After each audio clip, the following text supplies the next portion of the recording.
Hi, friends, and welcome to another episode of the I Owe It to Myself podcast as we continue with our bookish fun. I'm coming to you today for the third and final episode of The Ashes and the Star-Cursed King. So today I'm going to be talking about chapters 55 through the end of the book, which it's 80 chapters, and then there's a bonus chapter. So that is included in my thoughts in this episode as well. And I find myself thinking about a lot of different things. I'm obviously reflecting and processing everything that I just read because so much happened in such a short amount of time. But I also find myself thinking about the overall experience with having read these first three books by Carissa Broadbent. And so I think I want to talk about both of those things. Where I will start is about my overall feelings, and then we will go ahead and talk about this last section of the book for this final episode in this read-along series. When I think about where I'm at with Carissa's style of writing, it's a little bit hard for me to put into words how I feel because there is a bit of me where the jury is still out. I think what it is for me is that I've come to understand a little bit about her ability to write. I'm having trouble summarizing how I feel about her writing because I think that that's a very central part to how I feel about my experience of having read these books. I think when I first started this series, it felt very similar. And what I mean by that is Rain and Oriah in a lot of ways felt very similar to one another. And I don't think I noticed that at first, but I think that in the end, now looking back, there's a way in how they present from my perspective where there's a lot of similarities. And so I think that because so much of the first book especially was mostly them, it just kind of felt a little lackluster. And yes, we saw Vincent, of course, and we were even introduced to Septimus, but there was something about Vincent that just always felt a little bit removed from the situation. It's like I felt like I could just place him as this old vampire who had a lot of power, and like that was all I really needed to know about him. I don't feel like there was a lot of mystery there or that there was any more understanding that I really cared to have about him. Whereas with Oriah and Rain, I knew that they were so central to the story, and I always felt like I was looking for more from them. What I will definitely say is now, by getting to this second book in the duology, I feel like there's so much more that I understand, more so about Oriah. With Rain, I never really felt like I needed to know more. Like I felt like I saw him and I understood and that I wasn't necessarily missing anything. With Oriah, my struggle was always just her lack of being able to see what was in front of her face and kind of step out from under this like veil that Vincent had over her and just step into her power. And obviously we come to see that she very much so finds herself and her power and her footing. And that is the point at which I feel like she differentiated herself enough from Rain to where it was like, okay, I'm really seeing you now. But even still, there's just so many similarities. So when I started to really see more in this book about Mish and Septimus, and feeling like I was getting more about them and or we were seeing more interactions with them because of the future books that are tied to the Crowns of Nyaxia, I then had that realization that I mentioned in the last episode, which was like, dang, like Carissa really can write very different and unique characters. I guess where I'm going with all of this is the jury is still out for me in regard to how I feel about her writing because I feel like there's still more for me to get. While I do have an interest in continuing with the Crowns of Nyaxia books and seeing what ends up happening with Mish in the next two books, and then of course what happens with Septimus in the two books that will be tied to the Bloodborns, there's part of me that almost wants to step outside of this universe of characters to see if I feel any differently in regard to her writing style. There's also a part of me that feels like that might be a little bit of a mistake. Like I'm just getting my footing with how she is treating this world of goddesses and vampires and their relation to each other, and that I should just continue with that. And I bring that up because she has a different set of books that I also know have gotten pretty popular reviews that I see all over the place, and I haven't picked any of those up. And I've thought about that as well, but I don't know if I would want to go into those before I finish the Crowns of Nyaxia series. I don't think there's anything wrong with that, but this is just where I'm at. I'm kind of brain dumping because I think I'm at a little bit of a standstill. I also think it comes at a good time because, as I've mentioned in some of my recent episodes, there's other things that I'm going to tackle here for the rest of the summer and into the fall that I do think it's going to be a little while where I take a break from her and from this, this Crowns of Nyaxia chunk of books. But I don't know. I mean, maybe I'll take a little bit of a break and then in a couple of months I'll pick right back up, and it won't be too long from now. But I say all of that to say that I'm very happy with where we ended up. I feel like we really got into the thick of battle, and that is when the writing really came to life. And I feel like that's really when I saw a lot out of these main characters that I was missing. What I will also say that's very different about her writing compared to others that I have read and really enjoy, like SJM or Rebecca Yarros, is that her background characters really stay pretty background. Like, she'll bring Vale forward a little bit. She'll pop in a few other people here and there, but you aren't getting a ton from them. We only got a lot from Vale because he had his novella. But truly, in the main books that are part of the duology, you don't get a lot of anybody else. Whereas when I think about stories like, again, Fourth Wing, or even ACOTAR, Throne of Glass, any of that, Crescent City, I feel like there's a lot of main characters. Like, you have your main one and their love interest, but you are getting a good amount of everybody else. I don't bring that up because I think that that's a bad thing, but I bring it up because it's just a new experience for me as a reader to be in a world that has as many characters as really any of these other books or series that I've read, and to just not know them that well, and to not really get a lot from them. I mean, again, yes, we had the novella with Vale and his wife, but there are other characters that are part of their army and their kind of inner circle that you just know you're not probably going to get their story or their background.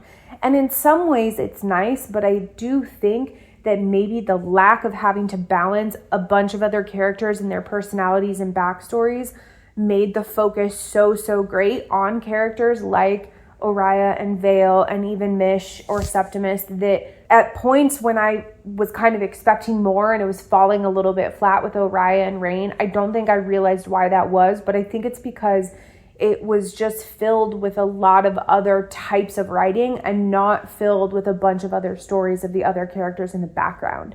And again, it doesn't make it instantly bad in my opinion. It's just very different from what I'm used to. And so I don't necessarily want to discount that. I don't want to stay away from that. I really, truly am very curious to see how these stories will go in the rest of these books. And I really am curious about her other set of books that she has. But I think because I did have a little bit of trouble getting into this series, and I really have kind of stretched out these first two books, and again, reading that novella over a pretty good period of time, that it feels like it's been a while that I've been in this period of reading these Crowns of Nyaxia books. And I mean, time-wise, I guess it has been a while for 3 books that really aren't that long, but I feel like I just need to step away a little bit. So I say all of that to say, and I'll kind of end my rambling here so we can get into the chapters. But I say all of that because I really am glad with where it ended up. I really do feel like there was parts where I felt very excited for the characters and I was really invested in them. And I felt that sensation of really feeling immersed and invested in them. And I'm glad that I got to that point because it just is enjoyable, right? I mean, not every book is going to be like that. Not every series is going to be like that. I know that. And it very well could have not happened here, but it was nice to feel that again. So I'm really glad that that is where I've kind of ended up. But I also think I still have a lot of questions, and I don't know that I feel like I fully really understand her writing style that much, or that I'm as invested in continuing into reading her work as I am with something like Fourth Wing, right? Where if a Fourth Wing book dropped tomorrow, it would be an instant read, no questions asked. So there are just differences for me, and that's okay, right? Everybody has the writers that they like or the types of approaches to storytelling that they really enjoy. And I really want to see and kind of test that for myself. That's why I want to, try to stretch the types of books I'm reading and, not just be in fantasy and romantasy, but maybe it's like more of an epic fantasy or dystopian fantasy or sci-fi or mystery, and kind of stretch that out a little bit to see if there are other types of things I'm interested in. I mean, I already, again, know I really love the romantasy type of world, but I want to see where else my interests may lie. And so I think with this, it was a good read. I'm glad that I did it, but I'm not dying to continue reading about these characters, although my interest is piqued in regard to, where we end up and what's going to happen with Mish. So let's go ahead and talk about these last chapters of this book. The experience that you're going through when you are reading about the war that's happening and the battle, and the fact that they go out there, they take a reprieve, they go back out there, they take a reprieve, they go back out there. That was also very new for me. In any books that I've read where they are faced with battle, they're in it. There is no break. There is no walking away from it. There is no just leaving people behind and going to try to save them at another point or whatever. You have to make it all the way through, come hell or high water. And so I talked about this in the last episode, and I won't belabor the point, but I actually really was kind of liking that shift to be able to go ahead and have a little bit of a break and kind of reset and not just be in battle for so many chapters or so many pages of the books. You knew that it was happening even when there was moments where Oriah and Rain were regrouping or healing themselves. You knew that it was obviously still under the guise of war and battle that was taking place back where they left all of their friends and, this kingdom that they're trying to fight for. But it did feel nice as a reader to have a little bit of a break from that and not be so stressed for such a long period of time. Because as a very empathetic and imaginative reader, I can really immerse myself in the writing and in the setting of the books when I'm really enjoying the reading or when the writing is good enough to put me there. And Carissa's definitely was, even though it may not necessarily be my favorite of all of the fantasy and or romantasy books that I've read, but she still was able to put me into that place. So it was just really nice to feel not super, super stressed out the entire time that the battle was happening. That was very different, and it was a shift that I was okay with. What I think is really great is that when Oriah got really injured when Rain was fighting Simon and she intervened and Rain took her out of that situation, that he brought her to where her biological family was. And in the moment he talks about I just knew I had to get away and I didn't even know where I was going, and this is where we ended up. And it's he knew, and you come to understand as a reader, that he knew where he was going subconsciously, and he knew that there was a reason that they needed to go there. And so in the end, what we come to find out is that Oriah's aunt is still there, and people who have, cared about her when her mother left Vincent and, had worried about her once he came and took her away. And it's just a small amount of time with these extra characters in this story, but it was really impactful. And what I thought was nice is it just felt very tasteful, because when you know that Oriah has jewelry from Vincent and then Rain finds another piece of jewelry, it's one of those things that is an Easter egg, but you're not paying a lot of attention to it. Especially when Rain gave her or said hey, I found this, this other piece of jewelry or whatever. It seems like it was a set. It definitely was one of those things that I was this matters. It matters, even though it was just a very brief thing of oh, this matches the ring that I have. I knew that it mattered. And so there wasn't a big hullabaloo that was really even made out of it. But when she's there with her family, on the one hand, the point that I want to make is that I find it very endearing that is where they went. And that is, again, a place where her life was saved.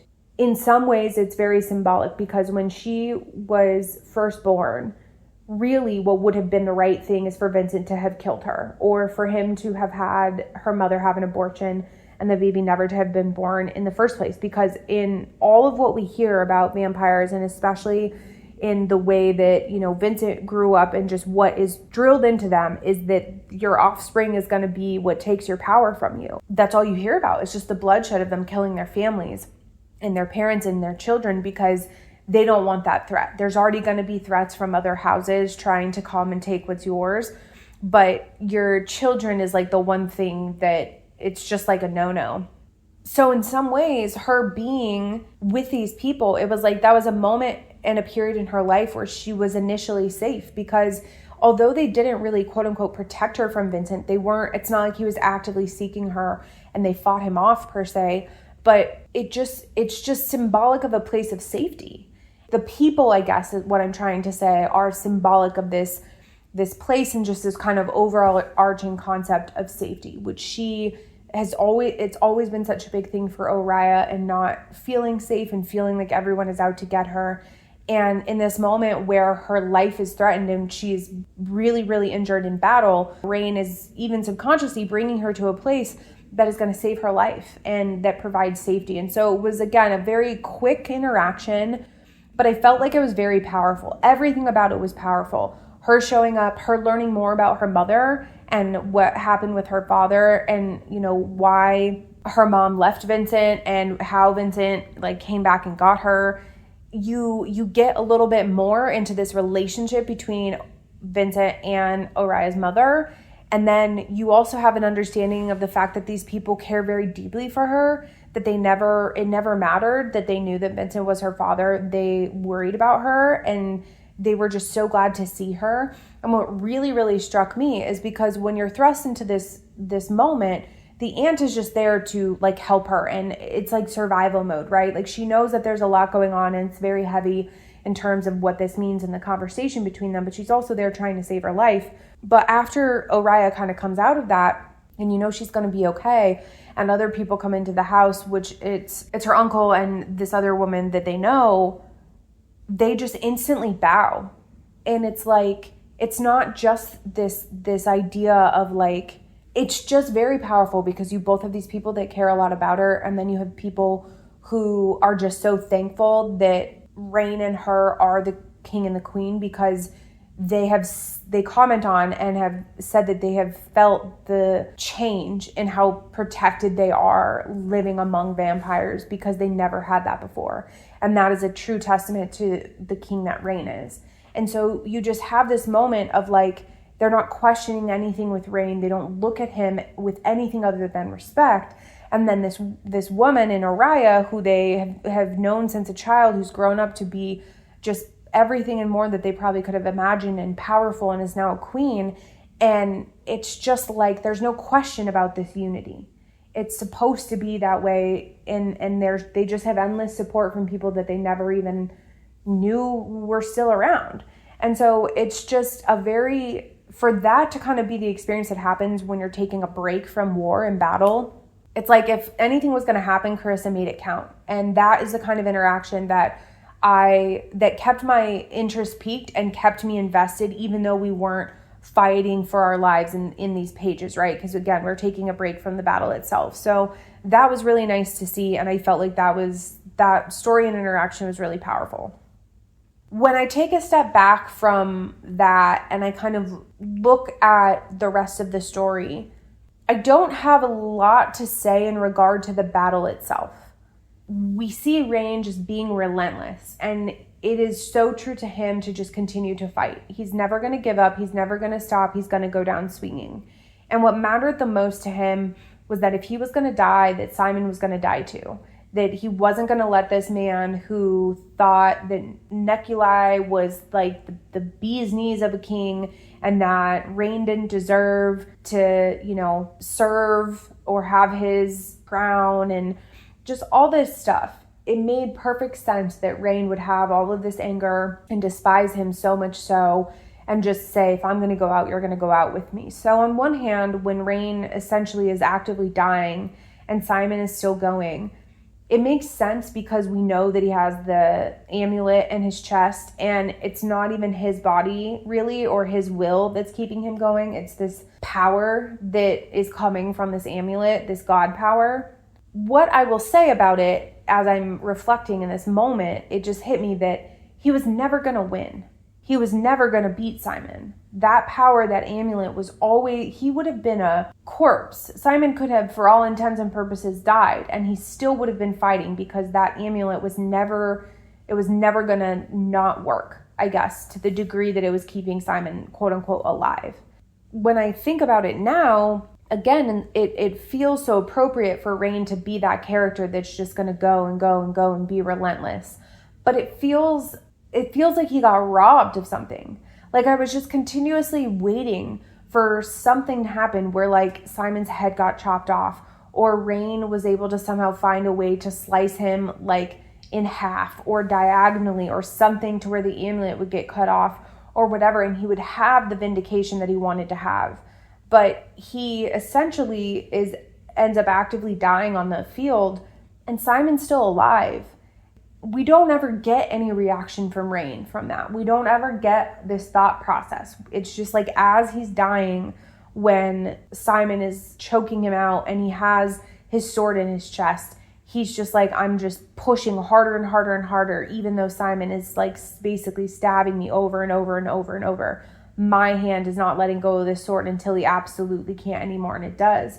But it's like there's no end to that. We never see Rain reflect. We never see him take a step back and talk about how he feels about that or what he wish would have happened or whatever the case may be. And maybe it is because he subconsciously knew that he was never going to win, but he was just going to give it everything that he had. But it just feels a little bit like he got robbed from that. And so I kind of hate that for him. And at the same time, I kind of wish that whatever it was that he was feeling, that we would have had some reflection point in the last chapters after the battle to understand what he was feeling. But I've mentioned this before. I've heard people mention about how there seems to be plot holes in some of these things. And this is just kind of one of those things where I don't know that it's necessarily a plot hole. What I needed to see for Rain, I don't think I really saw. Like I don't come away wishing anything different for him. I don't feel like I'm missing anything, but when I take the moment to reflect like I am now, I just wish that he had gotten that. I wish he could have really just freaking taken the guy's head off and had the vindication that he wanted to have. But you can't feel like you're missing anything for Rain because he literally gave it everything that he had, and you have to respect that, right? But the part about all of this that I find to be very interesting is the relationship with the goddesses. The one thing that I will say is that when Oriah came out from the tomb, I expected that she was going to give Rain the blood and that he was going to have the god blood and he was just going to unleash hell. I'm glad that that did not happen. And the minute that I knew it wasn't going to happen was when her first instinct was to cut herself open and to try to feed it to him because he could use that as energy and sustenance to try to heal his body, and the blood just ran out of his mouth. Like he wasn't with it to even like suckle a little bit or bite or swallow anything. He was not there at all. And so the minute that happened, my mind immediately went to, well, he's not going to be able to drink this god blood either. And so I knew the option was off the table. But what I never saw coming was that she was going to offer it to Nyaxia. And in the moment, it made so much sense because she's like, it's not ours to have. And I think what I was missing the entire time is that the god power that they were using was Ateris, who was Nyaxia's husband. And I don't know. I guess I forgot that, or I don't remember. I didn't fully log that away in my brain, but it was her husband. So Oriah is saying like this blood was guarded by all of this emotion and this attempt to like protect this power. And in the end, all that ever was really protecting it was just coming from this place of love. And at the same time, this blood is a part of somebody who was loved. And that is Nyaxia, because it was from her husband. And so she's like, I'm just going to give it back to her. And there was something about that, both me not expecting the goddesses to come back into play, but also the symbolism of it, where I was just like, damn, this is really good. And so when she comes down, their interaction is, I guess, about what I would expect it to be. I didn't really have any expectations, but reflecting on it, I don't think that I felt like I needed anything different. But what I find interesting is that in the moment when Nyaxia says, I'm not the one that's going to give you this bond that you want. I'm not going to, I already brought him back for you one time. What you're asking for is not something that I'm going to do. the way that she says it is the clue that Oriah needs to then appeal to a different goddess. And what's poetic about it is she then appeals to the goddess Asasia. Again, don't know if I'm pronouncing any of these names in the way that they were intended. But she appeals to her on behalf of her mother, because in the moment she realizes, well, I was appealing to the goddess from my father, but my mother was an acolyte of Asasia, so that's who I'm going to appeal to, and that's also whose magic had protected this blood in the first place, so that's who I'm going to reach out to. And in the end, Asasia grants them this Koratai bond that they want, and that she's asking for to save Rhaenyn's life. But what I find interesting is in the back of the book, I don't reference it at all when I read, but in the back of the book, I realized that the glossary was there when I finished these chapters. And it says that Asasia is the goddess of fate. And I know that it had been mentioned and talked about when we first learn about what kind of magic that Oriah's mom had been doing and what it stemmed from and why she appealed to her and all this kind of stuff. But again, I kind of put it out of my mind. So you have Nyaxia, who came from this place of anger, right? She was a part of the White Pantheon of all the like overarching gods and goddesses that the humans, they all pledge fealty to different ones for different reasons. And she was a part of that until her husband, who before he was her husband, decided to marry her. And at the time that was looked down upon because she was a lesser goddess. So it caused this huge uproar. And so she disbanded from them because they ended up killing him because he had married her. And again, she was a lesser goddess at the time. So I didn't have all of that in the top of my mind when I was reading this book or even when this interaction happened. At the end of the book, again, when I was finished the chapters, I saw the glossary. I kind of skimmed through to see what was there. And I saw these summaries about them. So you have this goddess in Nyaxia who's like this scorned lover. And then you have Asasia, who's this goddess of fate. In a way, it makes perfect sense that these now are some of the main players in regard to the main characters of this book, even though this duology is done. And we're probably not going to see Rhaenyn and Oriah as in-depth in future books as we did in these two books. But it kind of makes sense that those are the forces at play. Because what you come to find out when Oriah is going through this chamber to get to this god blood is that the magic from her mother and the memories from her father that was imbued into this place to protect this god blood, it all comes from this place of Vincent. He's sacrificing something, putting his blood into these stones to protect this blood. And the net of it is that he thinks that it has to be memories of like power and like conquering and all of what he wants out of that, or like what he's done to get there. But as he's in it, the memories that he's leaving are fueled with emotion in regard to Oriah's mom, that they were building something together and working together and that she left him. And it all stems from love. But in a lot of ways, he's scorned. He is very scorned because what he thought that they were doing together kind of blew up in his face. And it was only in the end because she got pregnant and he wasn't seeing that in the way that she had hoped, or was looking at it in a very particular way, again, because really children are like threats to vampires and power and taking their power and their thrones and all of this stuff, that she fled and she took the child with her, right? And his ways and beliefs of what his power is in his kingdom should be were so ingrained in him that he couldn't understand why she would not want the life that they were having together for the sake of a child. And you come to find out in the very kind of last rounds of this protection that he immediately understood the minute that he saw Oriah himself and that he saved her from that rubble. That in the end, he wasn't looking for her. War is what decimated the home that she was in and killed her mother. It wasn't him. It was, yes, he was in the war and he was part of that war. And that war was people trying to come for him and his kingdom, and he defeated them. But he didn't actively go ever and kill her mother nor her. And in that moment of seeing her, he easily could have and just chalked it up to a life lost in war. But he knew in that moment he was never going to do that. And he opted to protect her and to try to lead differently and that she was never going to be his downfall. But the reality is that she always was, because he was right in the sense that love was weakness, and no vampire really ever has that experience. But what we're seeing in these books, whether it's exemplified in that story about Vincent and the way that he's always felt about Oriah and the way that he felt about her mother, whether it's in the example of Vale and his wife that he turned, whether it's with Rain and Oriah, is that they are all these vampires that are living their lives and have accepted and allowed love in.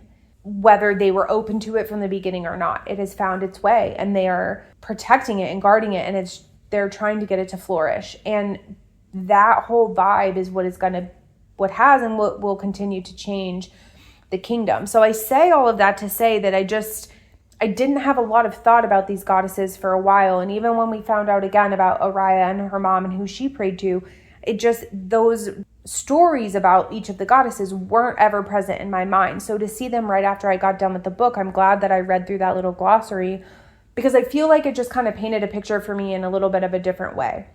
What is interesting about all of this, though, is that Nyaxia says, I'm not the one who can do this bond for you. And then she calls on Asasia and she does it. Now, you don't know that is what Nyaxia is saying. It could have been any one of the other gods that are a part of the White Pantheon that Oriah could have in theory called, and maybe they could have done it. I don't know. I don't know if Asasia was only ever going to be the one to do it. I don't know. But she's the only other one, coincidentally enough, that has any kind of like semi-okay or quote-unquote civil relationship with Nyaxia. At least she did. And so it is interesting that it was her that came and did this bond. The other thing about it that I was going to say is the fact that she says that Nyaxia ever even said, like, I'm not the one that can do this for you.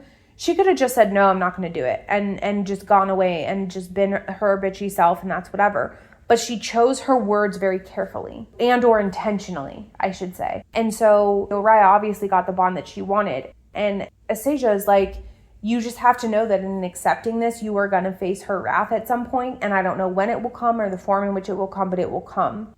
Nyaxia won't do it, but she's planting a seed for somebody to. And then that somebody comes and she is going to do it and help them, and has a very like gentleness about her, but she says, you're going to pay for this.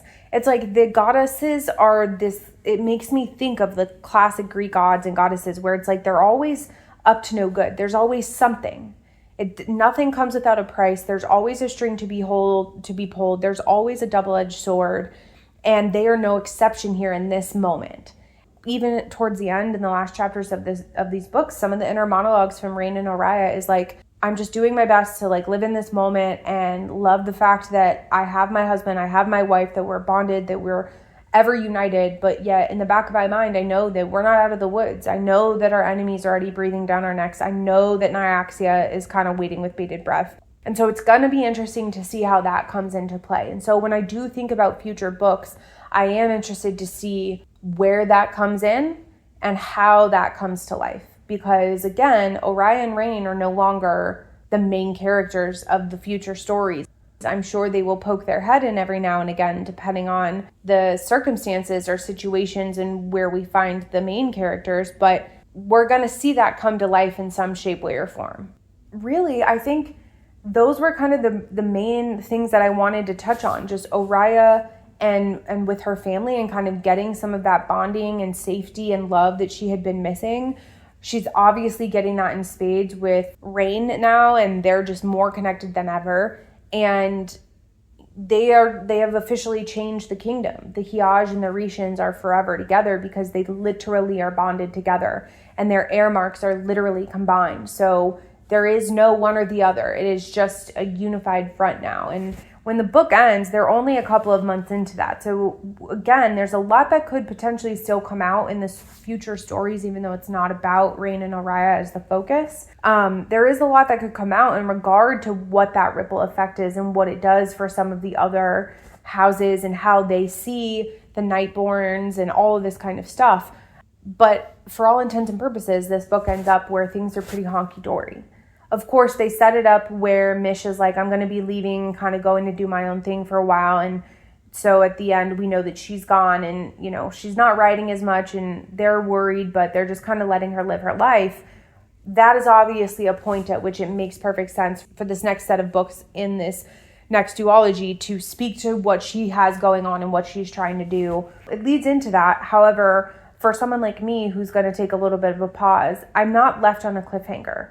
I really feel like I could be good to pause for a while, and I do think that Carissa intended it that way. That's why they're duologies. It's like you can continue reading if you want, but you're not left with an open-ended story if you choose to just stop. So taking a break feels good for a lot of different reasons, but the story obviously lends itself to that because these are all written as duologies and not one continuous series. So I do appreciate that because it can be a lot to read, 4, 5, 6 books like an ACOTAR or a Throne of Glass kind of situation. So it's nice that I can take a break and not leaving myself hanging for the next story. That story is its own set of books. The last piece that I want to briefly touch on is Septimus, because they leave him open-ended as well, which again makes sense because he is the last duology in the Crowns of Nyaxia world, and so his books will come after Mish's books. But I'm a little bit irked by that, because what I will say is if Septimus was the second duology, I would probably be more inclined to keep reading more quickly than I feel I am now, because he is so mysterious. There is so much that is question marks for me with him. And the fact that they were talking about how, like, once the goddesses came down, everyone kind of like paused and the Bloodborns just split because they're obviously not in favor of Nyaxia doesn't hold them in high regard. She cursed them in the first place. And so when the goddesses started coming down, they knew that shit wasn't good. And that is the thing that ended the war. And everybody kind of ran. But he was one of the first to go. And they can't find him, right? And it feels so appropriate for his character and yet so annoying. Like, of course that would be the case. Of course he's not around. Of course he's nowhere to be found. And he's scattered away. He just has totally left the face of the earth and is hiding away like his slimy, secretive, mysterious self. So there is something about that feels very irksome. And he still, in my mind, is, and the way that it is set up to be in this book and the way it ended, is he's the bad guy. So I'm still have big question marks about what it is going to be like to read those books from his point of view when he's one of the main characters. And of course, that's part of the interest of what I have in doing so eventually. But I am a little bit miffed that nobody ever got to talk to him. He was always just in the distance. He was always just a blip on the radar, yet he was really integral to the story because they were like, you're the one who was letting all of this happen, and you're the one who put that damn amulet in Simon's chest. But there was also moments, and I will say this really quickly, where it was like they said that Simon did it to himself, but then they said that like Septimus did it to Simon. And so if I had to guess, I bet that what we will find out is something along the lines of either Septimus did give it to him, but what he did with it wasn't his business. He was just letting it unfold. Or he had it and Simon found it and took it. And Septimus just was like, okay, I'm going to let this play out. But either way, I think there's something there that we don't have the full story of. Certainly we don't, because nobody can freaking find him to have a conversation. But that, I will say, was really bothersome. Like, to just know he was kind of on the edge the whole time and on the outskirts of the story, and nobody ever got in front of him. Rain never got his hands on him. We never get any other dialogue with Septimus in all of these chapters of battle. It wasn't at the forefront of my mind when I was reading it, but as I think now and reflect back, it's annoying to me that we didn't get any other time with him. But what I will say, and hats off to Carissa for this, whether she intended it this way or not, that is where the intrigue comes from, right? That's what I just said, is like, it gives me the intrigue and interest enough to want to continue on and, get to his books, because I'm interested in what all he's thinking and where his head is at with all of this. So that will definitely be interesting when the time comes. But all of that to say, I'm glad I read these books. I'm glad that I did the duology and the novella in the middle. I think that this was interesting to dive into the world of vampires and kind of step away from just like fae and magic that I was in for a minute. But yeah, another read-along series is done. So the next couple of episodes, we are rounding out Crescent City, which I cannot even believe. I have the massive book in front of me and I hope to get some solid reading done tomorrow. I can't believe that we're also about to be done with that series. Those 3 huge books, I thought that was going to take me forever to read. And again, I've stretched them out over a good amount of time, but I've really cruised through those and I really enjoy that writing. And I can imagine that there's going to be a lot of thoughts and feelings that I have at the last half of that 3rd book of Crescent City. So excited to get into that. But yeah, we are about at the point where I'm going to start another book. So I've mentioned this before, but I'll end this episode by saying that I am going to be diving back into ACOTAR and doing my reread. I mapped out my calendar of how that is going to go and what the schedule is going to look like. And I feel really glad with where that is and what I have planned. And now it's just a matter of executing. I'm a little bit anxious to read them again, but I'm also excited. And I'm interested to see if I pick up anything new, how I feel about it the second time. I think I'm nervous about it because I liked it so much in the beginning when I very first read it, of course, that you don't ever know how you're going to feel reading it again. So very interested to see what my take is on it the second time, but very excited to share my thoughts with you all in regard to it. And yeah, I'll see if I'm going to fit another book in alongside those. And I think if I do, it'll be a standalone, or maybe we'll do a couple of standalones. But I'm excited with where I'm at this season of change, where we're finishing some stuff and we're stepping into some old and familiar, but new stories to the read along series. And I'm excited for what's ahead. So I hope that you all are too.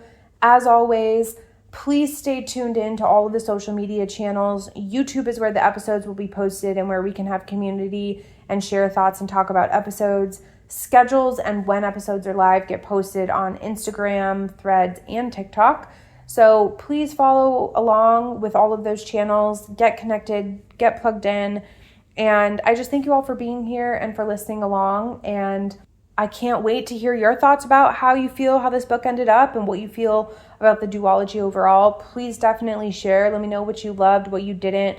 If you're going to dive right into the second duology, if you want to take a break too, just any and all the things, of course, I want to hear about it. Thank you all so much, friends, for being here. It means a lot. I appreciate it. And until next time, friends.